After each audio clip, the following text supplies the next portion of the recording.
আমি এলজেব্ৰিক এক্সপ্ৰেছনত কালি কোনখিনি কৰিছো a + b হোল স্কয়াৰ কৰিলো হয় নাই আজি কি কৰিম a - b হোল স্কয়াৰ ইয়াৰ ৰিজাল্টটো কি হৈ গল a square - twice ab + b square এই বস্তুটো আমাৰ ৰিজাল্ট এতিয়া আমি কিছুমান হেৰি ডিসকাস কৰিম কিছুমান অংক আমি ডিসকাস কৰিম যিবোৰ কি হ'ব এই ফৰ্মুলাটোত আমি কৰিম কিছুমান অংক ঠিক আছে কাৰণ বেছিভাগ ষ্টুডেন্টে ফৰ্মুলাটো মুখস্থ কৰি লয় কিন্তু কি হয় ফৰ্মুলাটো কেনেকৈ এটা অংকত লগাব লাগে বা এটা প্ৰবলেমত বা এটা সামত কেনেকৈ আমি লগাই দিব পাৰো সেইটো বস্তু বহুতে নাজানে ফৰ্মুলা সবৰে মুখস্থ থাকে কিন্তু লগাবলৈ বহুত দিগদাৰ এতিয়া সাপোজ মই এটা অংক লৈছো ধৰি লও a - 8 ইয়াত কি কৈছে আমাক হোল স্কয়াৰ দিছে মানে বৰ্গ কৰিব দিছে এতিয়া এই অংকটো কেনেকৈ কৰিম আমি এটো চাবলৈ কি কৰিব লাগিব আমি এটো ফৰ্মটো চাব লাগিব এটো কি ফৰ্মত আছে আমি দেখিবলৈ এটো ফৰ্ম নিচিনা লাগিছে না ইয়াত ধৰি লও a টো a আছে ঠিক আছে মাইনাস আছে b ৰ জায়গাত কি লিখা আছে আমাৰ জাস্ট 8 লিখা আছে তো আমি কি কৰিম 8 টো কি ধৰিম b বুলি ধৰি লম তে আমি এটো কি কৰিব লাগিব ফৰ্মুলাটো ভাঙিব কিহত লাগিব ইয়াত ভাঙি দিব লাগিব হয় নাই ইয়াত ভাঙি দিয়া মাত্ৰকে কি হ'ব আমি এই ফৰ্মটো লৈ যাব পাৰিম তে এই ফৰ্মটো আমি প্ৰথমে লৈ যাও কি আছে a স্কয়াৰ মানে a স্কয়াৰ ঠিক আছে ফৰ্মুলা পৰা আহিলে মাইনাস তাৰপিছত আকৌ ফৰ্মুলা পৰা কি আহিব 2 আকৌ আহিব ফৰ্মুলা পৰা a ইয়াত কি আছে a আছে b কিমান আছে 8 হয় নাই b টো আমি কিমান ধৰি লৈছো 8 তাৰপিছত কি হলো প্লাস b স্কয়াৰ এতে 8 স্কয়াৰ ঠিক আছে এতিয়া কথাটো হল আমি এবাৰ হোল স্কয়াৰ দিও লব পাৰো কিন্তু হোল স্কয়াৰ আমি সিঙ্গল নাম্বার নিদু যদি ইয়াত কিবা এটা থাকিলে 2x 3x বা 2a তেতিয়া আমি কি হোল দিও কাৰণ দুইটা ওপৰত স্কয়াৰ আছে ঠিক আছে এতিয়া কৰকচোন এটো a স্কয়াৰ মাইনাস দুইৰে সংখ্যাটো পূৰণ কৰিব এটো পূৰণ হ'ব কিন্তু প্ৰথমে এই দুটা 2 8 গুণ 16 তলত কিমান থাকিলে a নামি গল মানে কি ইয়াৰ লগত পূৰণ হৈ গল বস্তুটো একেলগে তিনটা পূৰণ কৰিলো না 2 8 গুণ 16 তাৰপিছত a গোটেইটা প্লাছত আছে প্লাসে মাইনাসে মাইনাস ক'বলৈ গ'লে বহুত দীঘল প্ৰসেস থাকে যদি ইয়াত মাইনাস নাই তেতিয়া চিনটো মাইনাসে বহুৱাই দিব আৰু তেবু চিন্তা কৰিব দৰকাৰ নাই ইয়াত পুৰা সাইন চিন আছে আৰু বেলেগ নাই গতিকে প্লাসটো বহিব 8 ৰ ওপৰত স্কয়াৰ মানে 8 পূৰণ 8 8 গুণ কিমান 64 এতিয়া কিমান হ'ব 64 দেখিলে এটা কিমান ইজি হৈ গল মানে কিছুমান লাছৰি কি হয় এই বস্তুটো আৰু এটা মই নেক্সট ম্যাথছ এটা কৰিম এটা হেতু কি হল আপোনালোক ইজি মানে মেথডত কৰিম ঠিক আছে ফৰ্মুলা এটা সেম ফৰ্মুলাত আমি কেনেকুৱা ম্যাথছ এটা কৰিম এটা ধৰি লোৱা ইয়াত 2x - 4 হোল স্কয়াৰ ঠিক আছে এতিয়া কি কৰিম ইয়াত ডাবল আছে অলপমান ক্ৰিটিকেলত লৈ গৈছো এতিয়া মই কিছুমান a b এটা ধৰিবলৈ দিগদাৰ আছে কিছুমান লাছলে আপোনালোকে বহিত সাইডত কি কৰিব এনেকৈ লিখি লব ওপৰত কৰবাত সাইডত লিখিলে a = কিমান ধৰিছো ইয়াত আমি 2x আৰু b মান কিমান আছে আমাৰ -4 চিনেহেতি ঠিক আছে এতিয়া কি হৈ গল আমাৰ -4 নহয় ডাইৰেক্ট 4 লিখিব এনেকুৱা ইয়াত অলৰেডি তো মাইনাস ফৰ্মুলাৰ মাইনাস হয় যদি আমি হেই কৰিব যাম ফৰ্মুলা অটোমেটিক আহিব গতিকে মাইনাস লিখিব দৰকাৰ নাই 4 ঠিক আছে এতিয়া a স্কয়াৰ দিছে a স্কয়াৰ মানে কিমান 2x স্কয়াৰ হ'ব নাই তো 2x কি দিম হোল স্কয়াৰ দিব লাগিব কেলে হোল স্কয়াৰ দিব লাগিব আমি কাৰণ a ৰ জায়গাত ইয়াত কি আছে 2x এই গুটেইটোক আমি কি ধৰিছো a আৰু এটো b তাৰছত কি আছে মাইনাস ফৰ্মুলা মাইনাস তাৰছত 2 twice ab a কিমান ধৰিছো আমি 2x আৰু b কিমান আছে 4 তাৰছত আকৌ ফৰ্মুলা পৰা কি আহিলে প্লাস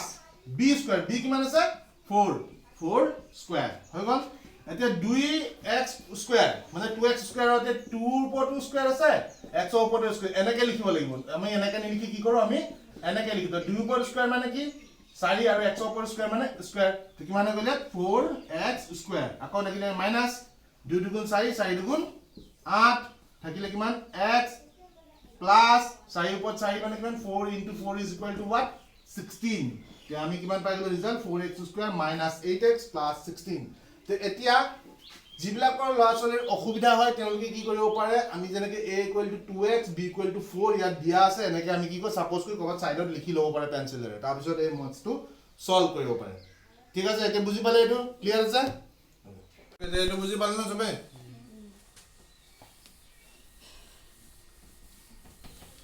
এতিয়া কি কো আমি ইয়াতে এটা অলপমান আৰু অকমান ক্ৰিটিকেল ম্যাথছ এটা কৰো ঠিক আছে ধৰিলে সাপোজ 4x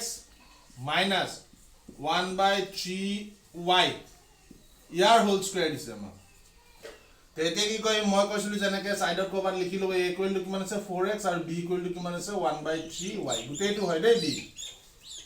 আৰু বহুত লাছলে কি কৰে এই যে y টো দি আছে সাইডত এটো তলত 3y দিয়া নাই 1/3y হে দিছে বহুতে কি কয় তলত লগাই দিয়ে তলৰ এটো কোনো হেই তলত নাই এটো আমি ওপৰৰ নাম্বাৰে ধৰিব লাগিব ঠিক আছে এতিয়া চাও এটা আমাৰ ফৰ্মুলা মতে আমাক আকৌ a স্কয়াৰ লাগিব তে a স্কয়াৰ মানে কিমান 4x স্কয়াৰ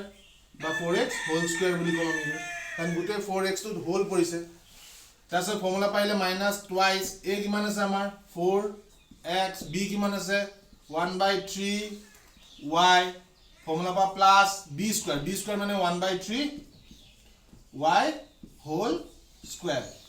ঠিক আছে এতিয়া চোৱা 4 ওপৰত স্কয়াৰ মানে কিমান হ'ব 4 দুটা পূৰণ কৰিলে 4 4 গুণ 16 x ওপৰত মানে x স্কয়াৰ ফৰ্মুলা মাইনাছ আছে মাইনাছ এটা 2 4 গুণ 8 ঠিক আছে এই তিনিটোৰে 2 বা 4 কটা যাব না যায় এটা 2 4 গুণ কিমান 8 টো কটা যায় জানো না যায় এটা ওপৰতে থাকিব এটো 2 4 গুণ 8 আমি লিখি দিলো ওপৰত 8 2 4 গুণ 8 8 গুণ 8 তলত কিমান আছে 3 আৰু এই y টো কিহত আছে সাইডত আৰু x টো কি হ'ব সাইডত বহাই দিব পাৰিব বা ওপৰত 8xy ও লিখি দিব পাৰে তাৰপিছত আহিলে কিমান প্লাস এতিয়া ইয়াত চাও 1 ওপৰত স্কয়াৰ আছে মানে ওপৰত 1 এ বহিলে তলৰ ওপৰত স্কয়াৰ মানে কিমান 9 3 ওপৰত স্কয়াৰ মানে 3 3 গুণ 9 আৰু y ওপৰত স্কয়াৰ মানে y স্কয়াৰ বহুত লাছলে কি কৰে লাষ্টতে স্কয়াৰ কেইটা দিব থাকিছে সদায় মনত ৰাখিবে গুটেই বস্তুটোৰ ওপৰতে আমাক স্কয়াৰটো দিব লাগিব ঠিক আছে ইয়াত যেনেকৈ আমি এই গুটেইটোক এ ধৰিছো এই গুটেইটোক বি ধৰিছো এই দুইটা ওপৰতে স্কয়াৰ আছে বুলি কৈছে মানে গুটেইটোত হোল স্কয়াৰ আছে তে আমি এই ফৰ্মুলাটো লগাই দিলো ফৰ্মুলা লগাই কিনে আমি কি কৰিলো পূৰণ হৰণ কৰি চালো ইয়াতো হৰণ নাই পূৰণে কৰিব লাগিব গতিকে এটো ইমানতে থাকিব ঠিক আছে এতিয়া বুজি পালে না সবে নে কিবা কাৰোবাৰ ডাউট আছে নেকি কাৰোবাৰ ডাউট নাই নাই তে এটো কৰিবলৈ কিমান ইজি এটা গম পালে বহুত লাজলি কি কয় ফৰ্মুলাটো মুখস্থ কৰিলে কিন্তু ফৰ্মুলাটো কেনেকৈ অংকটোত লগাব লাগে সেই বস্তুটো নাজানে এতিয়া আমি কালি a + b whole square discuss কৰিছিলো তাৰপিছত আজি a - b কৰিলো আৰু কালি আকৌ নেক্সট ফৰ্মুলাবোৰ আছে আমি নেক্সট ক্লাছ বিলাকত কি কৰি যাম প্ৰেক্টিছ কৰি যাম ঠিক আছে